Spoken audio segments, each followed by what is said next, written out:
வணக்கம். இன்றைய முக்கிய செய்திகள். தமிழகத்தில் தூய்மை பணியாளர்கள் அனைவருக்கும் தினந்தோறும் 3 வேளை இலவச உணவு வழங்க தமிழ்நாடு அரசு அனுமதி வழங்கியுள்ளது. தமிழகத்தில் வாக்காளர் பட்டியல் திருத்தப் பணிகள் அடுத்த வாரம் முதல் தொடங்கும் என்று தேர்தல் ஆணையம் அறிவித்துள்ளது. சென்னை அடையாறு முகத்துவாரத்தில் தூர்வாரும் பணியை முதலமைச்சர் மு.க.ஸ்டாலின் அவர்கள் ஆய்வு செய்தார். முகூர்த்த தினம் மற்றும் வார இறுதி நாட்களை முன்னிட்டு 1170 சிறப்பு பேருந்துகள் இயக்கப்பட உள்ளதாக போக்குவரத்து கழகம் அறிவித்துள்ளது. 22 கேரட் ஆபண தங்கத்தின் விலை சவரனுக்கு 320 ரூபாய் அதிகரித்து ஒரு சவரன் 92,320 ரூபாயாகவும் 1 கிராம் 11,540 ரூபாய்க்கும் விற்பனை செய்யப்பட்டு வருகிறது. இதனைத் தொடர்ந்து 1 கிராம் வெள்ளியின் விலை கிராமிற்கு 3 ரூபாய் குறைந்து 1 கிராம் வெள்ளி 171 ரூபாய்க்கு விற்பனை செய்யப்பட்டு வருகிறது. கனமழையின் காரணமாக விடுமுறை அறிவிக்கப்பட்ட மாவட்டங்களில் நாளை பள்ளிகள் செயல்படும் என்று அறிவிக்கப்பட்டுள்ளது. பீகார் சட்டப்பேரவை தேர்தலில் மகாபந்தன் கூட்டணியின் முதலமைச்சர் வேட்பாளராக தேஜஸ்வி யாதவ் அவர்கள் அறிவிக்கப்பட்டுள்ளார். செப்டம்பர் மாதத்தில் 112 தரமற்ற மருந்துகள் கண்டுபிடிக்கப்பட்டுள்ளதாக ஒன்றிய அரசின் மருந்து தர கட்டுப்பாட்டு அமைப்பு அறிக்கை வெளியிட்டுள்ளது. சென்னை ஆர்.எஸ். புரத்தில் மேம்படுத்தப்பட்ட தொல்காப்பிய பூங்காவை முதலமைச்சர் மு.க.ஸ்டாலின் அவர்கள் இன்று திறந்து வைக்க உள்ளார்.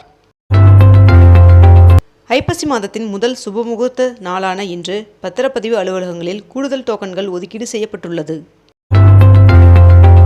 தமிழகத்தில் இன்று ஒரு சில இடங்களிலும் புதுவை மற்றும் காரைக்கால் பகுதிகளிலும் இடிமின்னலுடன் கூடிய லேசானது முதல் மிதமான மழை பெய்யக்கூடும் என்றும் கோவை மாவட்டத்தின் மலைப்பகுதிகள் நீலகிரி, ஈரோடு, திருப்பத்தூர், வேலூர் மற்றும் ராணிப்பேட்டை ஆகிய மாவட்டங்களில் ஒரு சில இடங்களில் கனமழை பெய்ய வாய்ப்புள்ளதாகவும் வானிலை மையம் தகவல் தெரிவித்துள்ளது. 76 கால்நடை மருத்துவ பணியிடங்களுக்கு விண்ணப்பிப்பதற்கு வருகின்ற நவம்பர் 14ஆம் தேதி வரை விண்ணப்பிக்கலாம் என்று தெரிவிக்கப்பட்டுள்ளது. வங்கக்கடலில் இன்று புதிய காற்றழுத்த தாழ்வு பகுதி உருவாகும் என்று வானிலை ஆய்வு மையம் தகவல் தெரிவித்துள்ளது. திருச்செந்தூரில் நடைபெற இருக்கும் சூரசம்ஹாரத்தை முன்னிட்டு அரசு விரைவு போக்குவரத்து கழகம் மூலம் சிறப்பு பேருந்துகள் இயக்கப்படும் என்று அரசு விரைவு போக்குவரத்து கழகம் அறிவித்துள்ளது. மேட்டூர் அணை முழு கொள்ளளவாக உள்ள நிலையில் காவிரி ஆற்றில் எந்த நேரத்திலும் வினாடிக்கு 60,000 கனஅடி உபரி நீர் திறக்க வாய்ப்புள்ளதால் மேற்கொண்ட இந்த 11 மாவட்டங்களுக்கு வெள்ள அபாய எச்சரிக்கை விடுக்கப்பட்டுள்ளது. தமிழ்நாட்டில் நெல் கொள்முதல் ஈரப்பத அளவை 22% உயர்த்துவது தொடர்பாக ஆய்வு செய்ய ஒன்றிய அரசு சார்பில் குழு அமைக்கப்பட்டுள்ளது. 30 ஆண்டு குத்தகை காலம் முடிவுக்கு வந்ததை தொடர்ந்து திருச்சியில் உள்ள SRM குழும ஹோட்டலை தமிழக சுற்றுலாத்துறை கையகப்படுத்தியுள்ளது. கோவில் சொத்து கோவிலுக்கே என்ற உயர்நீதிமன்ற தீர்ப்பு வரவேற்புக்குரியது என்று பாஜக மாநில தலைவர் நயினார் நாகேந்திரன் அவர்கள் தெரிவித்துள்ளார். ஒருங்கிணைந்த தொழில்நுட்ப பணிகள் தேர்விற்கான விடைத்தாள்கள் மறுபதிவேற்றம் செய்யப்பட்டுள்ளதாக TNPSC அறிவித்துள்ளது. முதலமைச்சர் மு.க.ஸ்டாலின் அவர்கள் 2 நாள் சுற்றுப்பயணமாக தென்காசி மாவட்டத்திற்கு வருகின்ற அக்டோபர் 29 மற்றும் 30 ஆகிய 2 நாட்கள் செல்ல உள்ளதாக தகவல் வெளியாகியுள்ளது. தமிழகத்தில் வருகின்ற 28ஆம் தேதி வரை மழை தொடரும் என்று வானிலை ஆய்வு மையம் தகவல் தெரிவித்துள்ளது. நாம் தமிழர் கட்சியின் சார்பில் வருகின்ற பிப்ரவரி 7ஆம் தேதி மாற்றத்தை விரும்பும் மக்களின் மாநாடு 2026 நடைபெற உள்ளதாக அக்கட்சியின் தலைமை ஒருங்கிணைப்பாளர் சீமான் அவர்கள் தெரிவித்துள்ளார். தாம்பரம் செங்கல்பட்டு இடையே 4வது ரயில் பாதை திட்டத்திற்கு ரயில்வே அமைச்சர் ஒப்புதல் வழங்கியுள்ளார். ஆயுதப்படைகளுக்காக நீர்நிலைகளில் செல்லும் 6 அதிவிரைவு ரோந்து படகுகளை ஒன்றிய அரசு வாங்க திட்டமிட்டுள்ளது. மலேசியாவில் அக்டோபர் 26ஆம் தேதி தொடங்கும் ஏசியன் உச்சி மாநாட்டில் பங்கேற்க நேரில் செல்லாமல் பிரதமர் நரேந்திர மோடி அவர்கள் புறக்கணித்ததாக தகவல் வெளியாகியுள்ளது. பூண்டி மற்றும் செம்பரம்பாக்கம் ஏரிகளில் இருந்து தண்ணீர் திறப்பு அதிகரிக்கப்பட்டுள்ளதால் கரையோர மக்கள் எச்சரிக்கையுடன் இருக்க அறிவுறுத்தப்பட்டுள்ளது. நேபாளத்தின் கல்வி நிலையங்களுக்கு சுமார் 81 பள்ளி பேருந்துகளை இந்திய அரசு இலவசமாக வழங்கியுள்ளது. தமிழகத்தில் அரசு துறையில் காலியாக இருந்த 4,662 பணியிடங்களுக்கு கடந்த ஜூலை மாதம் 12ஆம் தேதி நடைபெற்ற குரூப் 4 தேர்விற்கான முடிவுகளை தமிழ்நாடு அரசு பணியாளர் தேர்வாணையம் வெளியிட்டுள்ளது.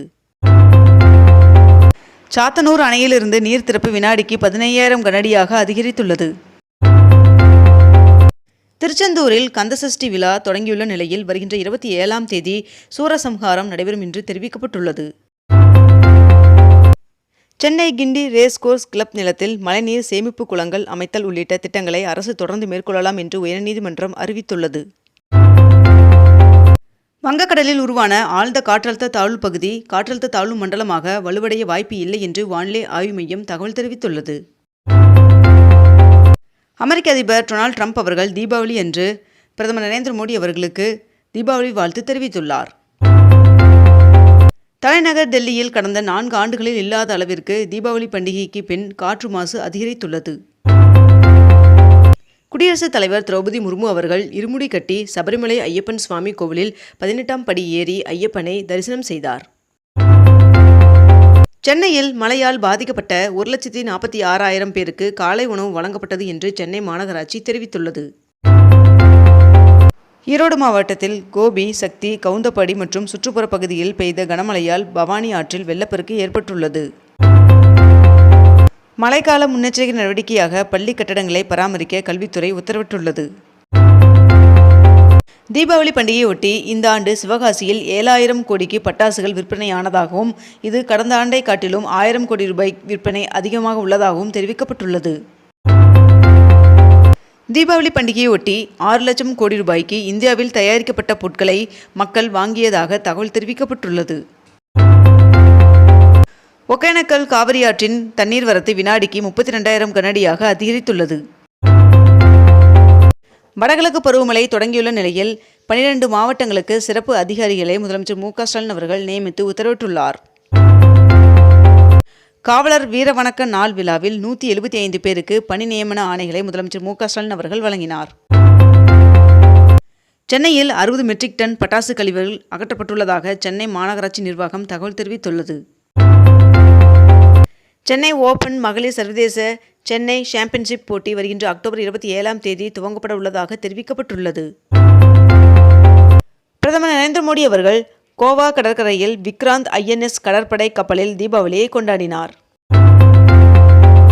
தீபாவளி பண்டிகையை ஒட்டி நாடு முழுவதும் 7,000 கோடிக்கு பட்டாசுகள் விற்பனை செய்யப்பட்டுள்ளது.